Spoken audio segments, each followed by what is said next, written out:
Humingi kami ng iyong tax returns during that time at nag-submit ka ng dalawang tax returns for 2022-2023. Ito ay noong mayor ka, no? Kaya talagang automatic ang gobyerno magdededuct sa sweldo ng isang salaried civil servant. Gusto kong matanong, bago ka naging mayor, ano ang saan ka kumukuha ng income?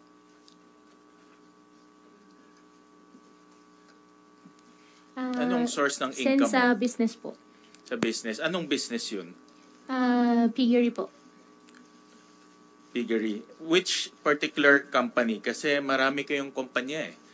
Diba? Tinignan ko may more than a dozen companies ang inyong kumpanya. So saan ka kumukuha ng income? Sa mismong piggery business po. Which is? Ano mo dineclare natin? Ano yung kumpanya na yun? QJJ Farm po. QJJ Farm. So dito ka kumukuha ng income. Opo. In the form of anong klaseng income?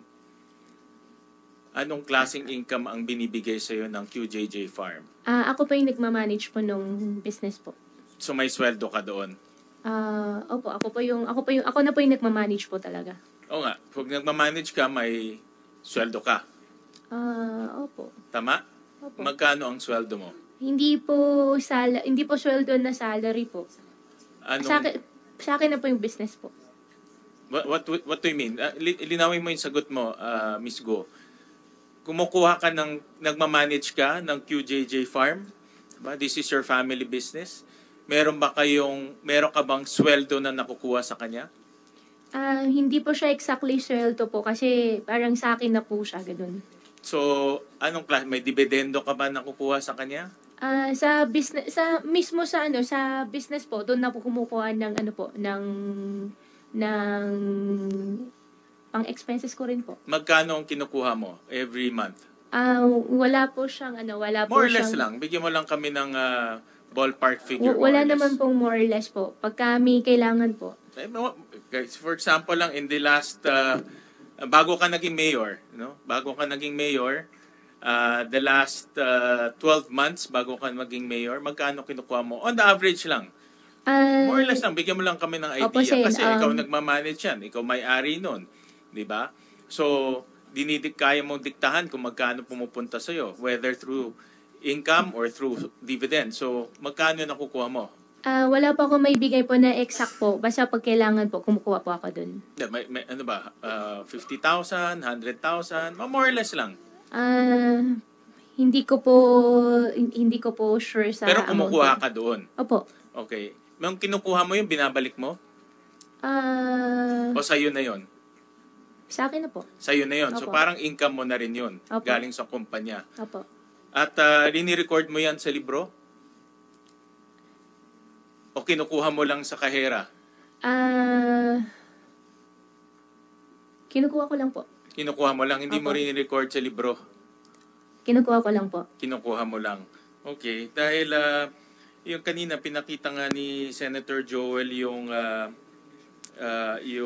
SALN mo at lumalabas. Pakita ko lang muna yung financial statements ng QJJ Farm. Kasi yung QJJ Farm, nakita namin na hindi naman siya ganong kalaki ang kanyang kita. Pakita lang namin.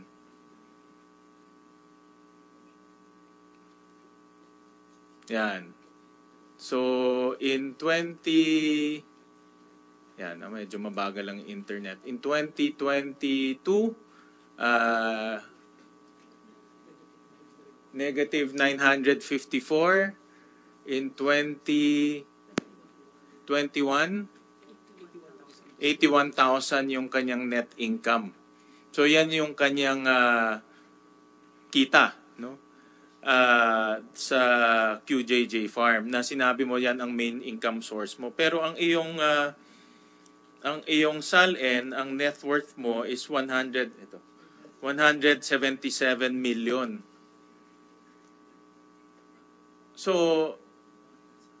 inaano namin pinag-aaralan namin saan galing yung income stream mo, no? Dahil meron kang net worth of 177 million. Pero ang QJJ Farm ay at the very least, maliit lang yung kanyang kita. Kita lang namin, ha. Hindi. Ito. Ito. Hindi, ito. Yan. So, 177 million yung net worth mo. At tinignan rin namin yung mga tax returns mo na tuklasan based on our research. 2 beses ka lang nag-file ng tax return mo in 2011 at 2016. Yan. So, nagbayad ka lang sa gobyerno ng 14,000 in 2011. In 2016, 24,000. And yet, yung net worth mo is 177 million.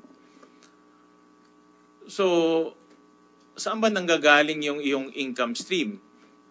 Diba? Kasi kahit na sinabi mong kumukuha ka sa QJJ Farm, pero yung QJJ Farm naman at very least, at the very most nga 91,000 lang yung kita. Saan ka kumukuha ng iyong pangbili ng mga assets mo? Senwin, in due respect po, I think I have pending case po sa BIR. I invoke my right against self-incrimination. Yung pending case po mo is because of that transfer. Allegedly, nagbenta ka ng shares mo from Baofulan to Mr. Jack and Uy. AMLAC po.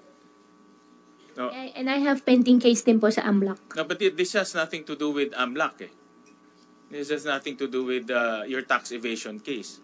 So, wala namang connection siya sa tax evasion case mo kasi yung tax evasion case mo is yung pagbenta mo ng shares mo kay Jack Uy. Opo, pero sa dami po na cases po nakafile po sa akin, nag-worry din po ako lahat na isasagot ko po dito may use against me po. Sorry po, Sen. Sen. Sherwin, before you continue, go ahead, para sa kaalaman lamang ng lahat, pumayag si Senate President na mag-session tayo by 3:20. So hard stop na po natin before then. So that sina Sen Bongo and Sen Robin ay makapag-tanong pa. Salamat po. Please proceed, Sen. Sige. Thank you, Madam Chairman. Tatalon ako sa isang question but related, no? At natanong ko na rin to last time kasi hindi ko pa rin ma-figure out kung paano natayo yung Pogo Hub sa Banban. Dahil kinos out namin yung Pogo Hub sa Banban, lumalabas na at the very least is about 6.1 billion pesos papakita namin. No? At based sa mga dokumento at doon sa hearing ring natin, Miss Guo, kayo nag-apply ng lono, kayo nag-apply ng mga building permit, and I understand from your testimony last time na ang Baofu is the landowner and the lessor. Tama po ba? Do you confirm this again? Before po ako nag-divest po, sa akin po yung lupa. After po ako nag-divest po, hindi ko na po alam sa kanila. Correct. Pero nasabi mo in your first hearing na ang Baofulan ay siya yung lessor dito sa mga Pogo na mag-ooperate. Tama? At based rin dun sa mga dokumento, nakita namin from building permit to fire safety permit to occupancy permit, ikaw ang nag-apply, no? Lahat nito. Nag-apply po ako, Senwin, nang dahil sa akin pa po yung lupa that time. After po ako nag-divest po, hindi na po ako nakialam.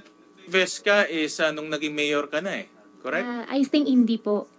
Hindi pa po ako mayor po noon. Kailan ka nag-divest?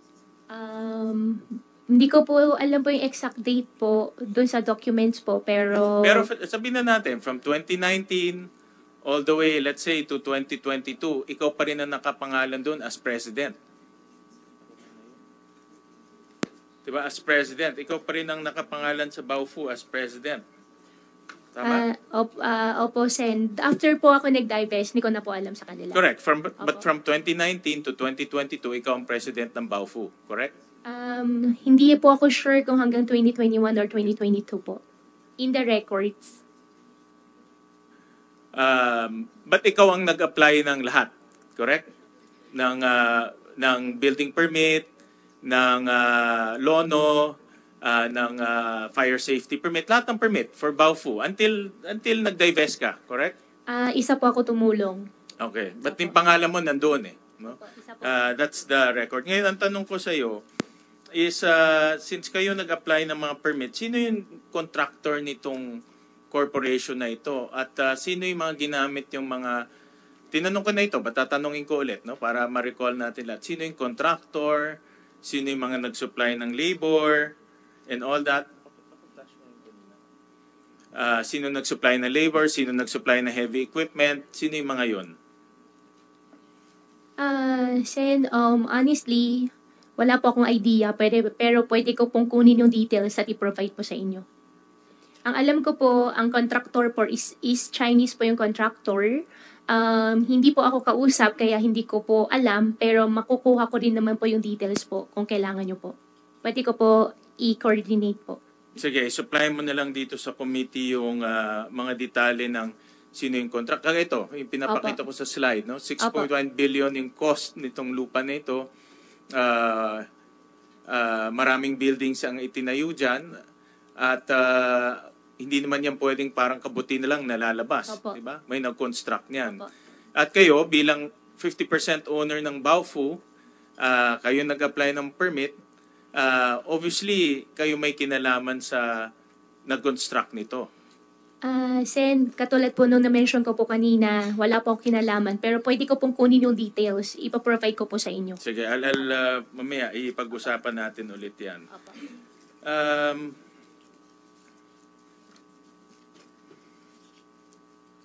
Sino ang nag-finance nitong pakibalik nga yung ano. Sino nag-finance nitong Pogo sa Bamban? Sino nag-finance, sino nagpasok nitong billion peso para matayo yung Bamban na Pogo Hub? Sen, after ko po nag-divest, hindi ko na po alam. Pero before po ako nag-divest po, yung isang Chinese po ang nag-approach po sa akin. So, sino yung Chinese na yon? Isa rin po siya incorporator po ng Baofu po. Anong pangalan niya? Yung Huang po. Give us yung complete name. Ipaprovide ko po. Huang ano? Ipaprovide ko po. Yan ba sa incorporation papers? Si Wang Opo, Zhiyang? isa po siya doon sa incorporation papers po. Si Wang Zhiyang? I think so, opo. I think so o hindi? Yun lang naman. Opo, siya po yung kausap. Siya po yung incorporator, opo. At siya rin ang nag-finance nito. Hindi ko po alam kung sino pa po nag-finance, basta siya lang po yung alam po namin. Pero siya ang kausap mo dito para ipatayo itong Pogo Hub sa Bamban. Initially, hindi naman po Pogo Hub ang usapan. Ang initial po, housing po. Kaya yung lupa ko po ang gagamitin. After po nag-iisip po sila ng ibang types of business na po, umalis na po ako. Paano ka, sige, babalik ako dyan ha. But sinabi mo kasi kanina na si Wang Zhiyang ang nag-finance nito. Sen, hindi ko po sinabi siya po nag-finance. Ang sinabi ko po, siya po yung kausap po namin. Sino nga nag-finance? But yun ang kailangan namin malaman kung sino ang mga taong nasa likod nito eh. 'Di ba? Hindi ka nagbibigay ng sagot sa amin eh. No? Hindi naman parang may pera babagsak lang sa langit at magtatayo ng Pogo Hub sa Bamban. Meron nagbigay ng pera nito. Sino yung nagbigay ng pera? Sen, very cooperating po talaga ako. At na-mention ko rin po sa inyo kanina, kukunin ko po yung details po doon sa mga contractor. Then Yung contractor iba. Yung contractor yung binayaran mo. Wala pa akong binayaran na contractor po, Sen. Yung contractor iba yun. Mamaya papakita ko yan. Opo. Yung binagsakan ng pera, yung pinanggalingan ng pera, saan galing yun? Hindi ko po alam, Sen. Hindi mo talaga alam? Hindi ko po talaga alam. Okay, sige. May papakita kami. Ito. Kasi based sa mga news reports, may mga nabasa akong news reports, may mga nabasa akong based on our research at news reports sa mga sinasubmit dito sa amin na from 2018 to 2024, 1.9 billion pesos ang pumasok sa accounts mo. Papakita ko ngayon. And this is based on sa mga news reports nakita namin. Kung makikita natin, noong mga unang panahon, wala namang pumapasok sa accounts mo. Pero pumasok sa account mo between 2018 to 2024, 1.9 billion pesos, of which 666 million in cash at 1.2 billion in check. Sinabi mo, kumukuha ka ng income sa QJJ Farms. Nakita namin walang income in QJJ Farms. Tinatanong ko sa iyo kung magkano kinukuha mo doon. Ayaw mo sabihin kung magkano kinukuha mo ngayon. Pero sa aming pag-analisa, hindi kaya magbigay ng QJJ Farms ng 1.9 billion pesos sa iyo in the span of 6-7 years. Ngayon, ang tanong ko sa iyo, saan galing itong perang ito? Since may mga kaso na po final po sa akin, I invoke my right against self-incrimination. Anong kaso yung po. mga final sa iyo? Ang final po sa akin, AMLAC, final po sa akin sa BIR, I think 7 cases. Pero wala naman to connection more. sa mga kaso mo eh. Magpa-file, alam ko hindi po ako nagkakamali, may file din po sila ng tax evasion po. But the tax evasion nga is pag-transfer mo ng shares to Jack Uy. No, ito, iba naman to eh. Wala namang connection to sa tax evasion. So, ang tanong ko sa iyo, saan galing itong perang to? Since may AMLAC na po na file po, I refuse to answer po. Sorry po talaga. Isa pa, kanina pinakita namin yung QJJ Farms ay maliit lang yung kita niya. Pero natuklasan din namin, again, sa mga news reports to, sa mga news reports, sa mga research namin, na between 2018 to 2024, 3 billion ang pumasok sa QJJ Farms, of which 1.2 billion in cash at 1.7 billion in check. At ito, pag i-add ko yung kaninang sinabi ko, tsaka ito, almost 5 billion na. Malapit na ito doon sa halagang ginamit sa pagpapatayo sa Bambang Pogo Hub. Pag titignan mo rin yung timing, 2017, 2018, 2019, lahat to eksakto kung kailan pinatayo yung Bambang Pogo Hub. Ang QJJ Farm, sino ang presidente? Bakit? Sen, I think regarding po dyan... But who's the president ng QJJ Farm? Sino ang president? Ako po yung president. Kayo ang president Opo. ng QJJ Farm, di ba? Opo. Kanina sabi mo, you also manage and control dahil nakakakuha ka ng pera doon. Opo. Definitely, alam mo rin, may pumapasok na pera doon. Sen, regarding naman po dyan, since may nakafile na po sa akin na case, I think sasagutin ko po siya sa korte. At regarding naman po, Sen, po, dun sa sinabi niyo po kanina sa akin na yung pera ay might be used in Pogo, mache-check niyo rin po, wala pong Pogo related po na pera if ever po. At saka even po sa mga contractor po, wala pong any transactions po.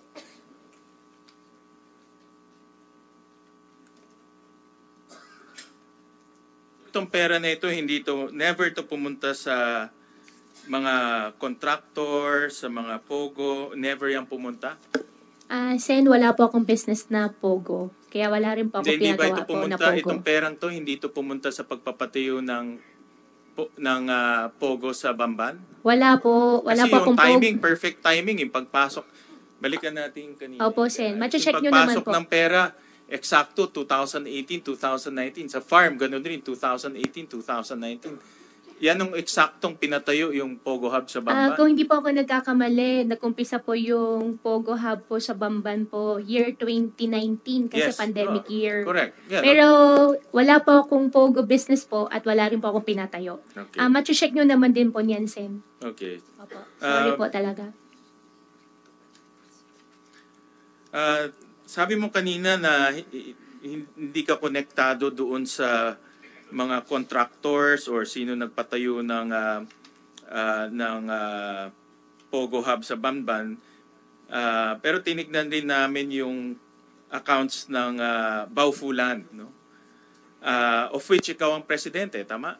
ng Baufulan? Hindi po. Wala po akong pinirmahan na any bank Hindi. documents po Oo ng nga, but Baofu. ikaw ang presidente ng Baufulan, tama?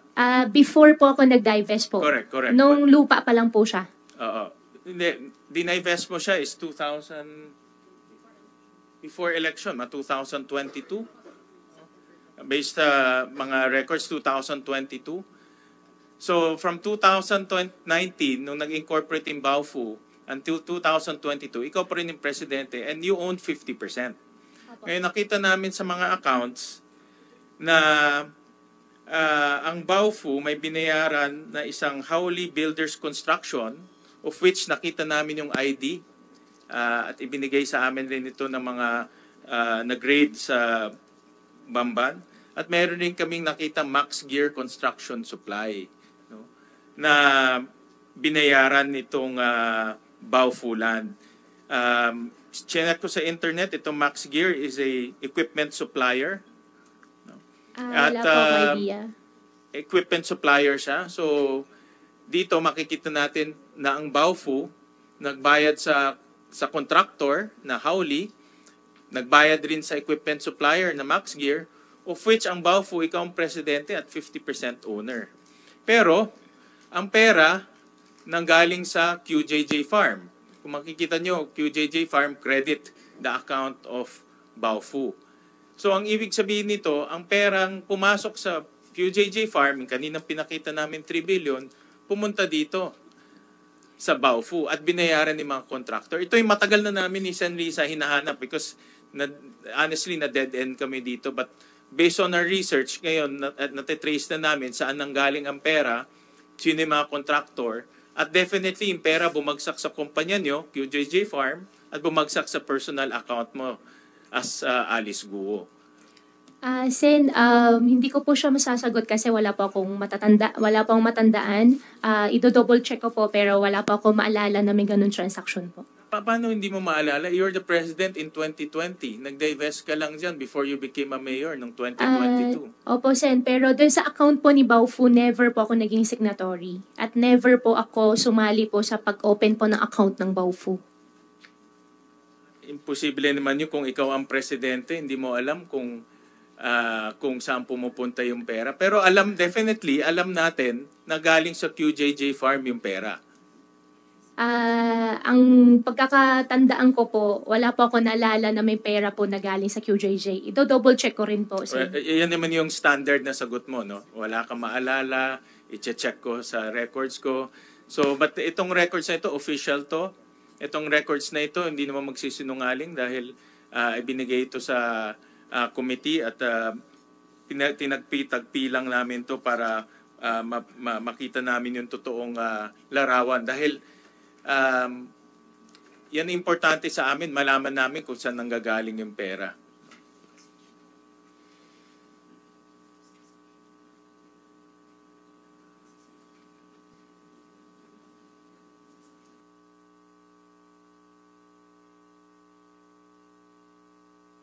Madam Chair, I know that we are rushing against time, pero merong a few items na lang, no, with the permission of the good chairperson.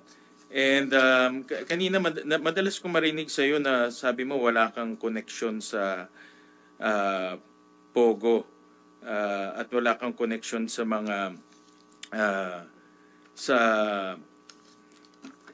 doon sa operation ng Pogo sa Bamban. Pero meron din kaming nakitang mga dokumento na nagbabayad sa Tarelco. No? And itong mga dokumento ito nakapangalan sa iyo. No? And in 2022, kita lang namin in 2022, yan. Mayor ka na nito noong 2022. December 29, 2022, nagbayad ka ng 28 million in cash to Tarelco. At ito ay nakapangalan sa iyo, yung kontador. In September 11, 2022, nagbayad ka rin ng 5.4 million in check. In 2023,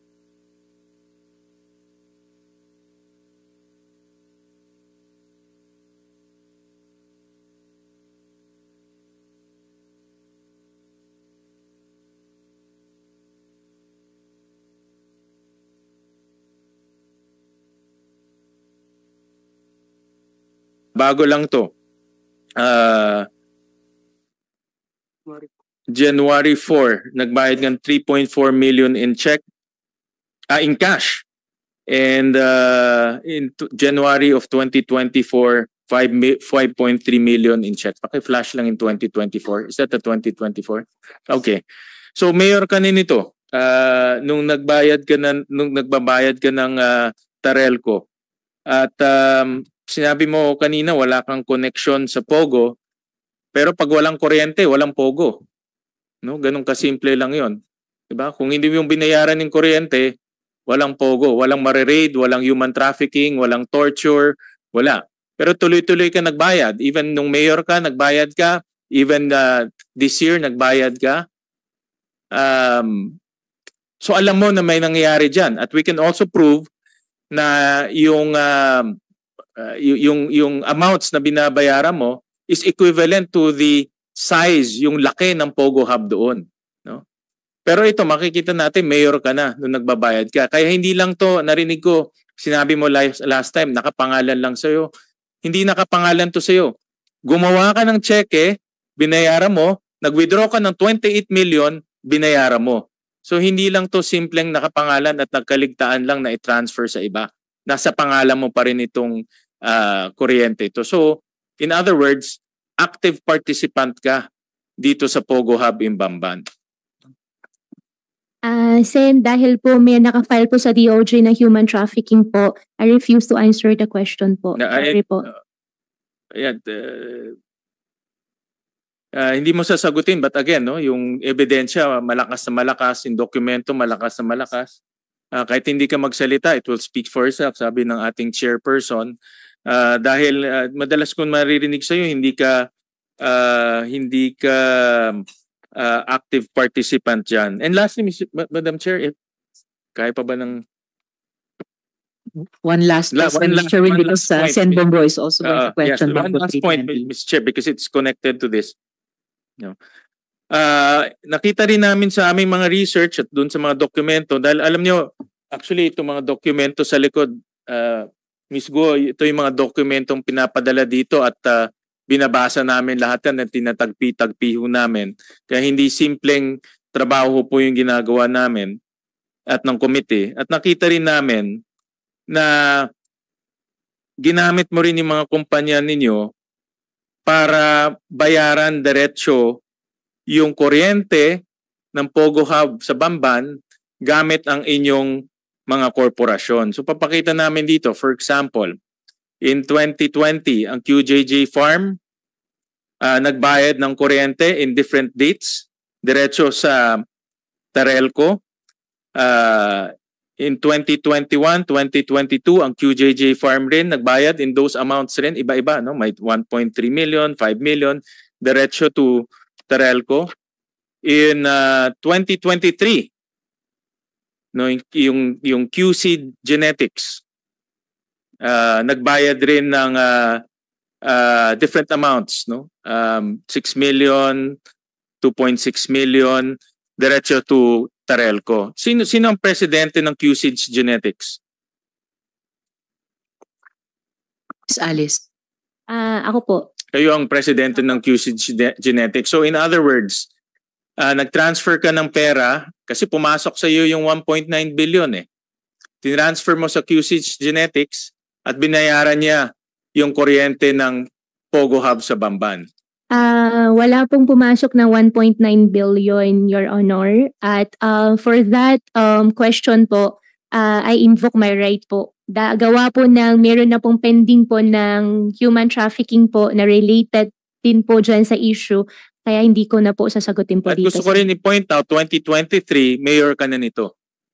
Presidente ka ng QC Genetics, mayor ka na ng Bamban, pero ginagamit mo yung kumpanya mo to bayaran yung Pogo Hub sa Bamban. At in QC Genetics, tinignan rin namin sa salin mo, hindi naka-declare yung equity participation mo in QC Genetics. So ang punto ko dito, ang punto na gusto kong i-emphasize, Madam Chair, na may active participation ka. Nagbabayad ka ng kuryente. Yung kuryente, yan ang isa sa pinakamahalagang aspeto ng Pogo Hub. Dahil kung walang kuryente, hindi tatakbo lahat yan. Kaya yung statement mo na madalas mo marinig na wala kang participation, base sa dokumento, active participant ka at ginagamit mo pa yung family businesses ninyo para pondahan itong Pogo Hub sa Bamban. No, yun po ang aking gustong i-emphasize, Madam Chair. Any comments to that? Ms. Go? Sen, dinideny ko po.